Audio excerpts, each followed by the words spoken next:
الهجوم الخطير ورا الصعب، ولكن الدفاع يدخل بقوة تشافي، والكرة تبقى من تشافي، يرجع بالكرة مرة أخرى، كرة لأوزيل، الصراع قوي، الله على الجرينتا، ملا كرة وملا فنيات، وانطلاقة المرتدات، نحاها له، شالها له من الحارس، يقرب، والكرة لرونالدو، يسدد الهدف الثاني، الهدف الثاني من المهول، من المرعب، من القناص، من قاتل الحراس كريستيانو رونالدو. جول جول جول جول جول جول ريال مدريد.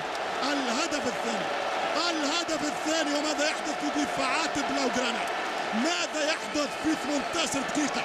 أي دفاع، عن أي دفاع نتكلم وبأي طريقة نفسر؟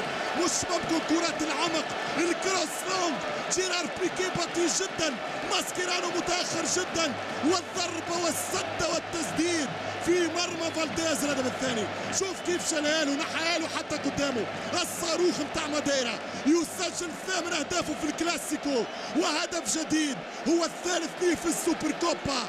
الهدف الثاني لمدريد، وكريستيانو رونالدو يقول الكبرياء الأبيض يظهر في المواقيت الصعبة عند مواعيد الرجال.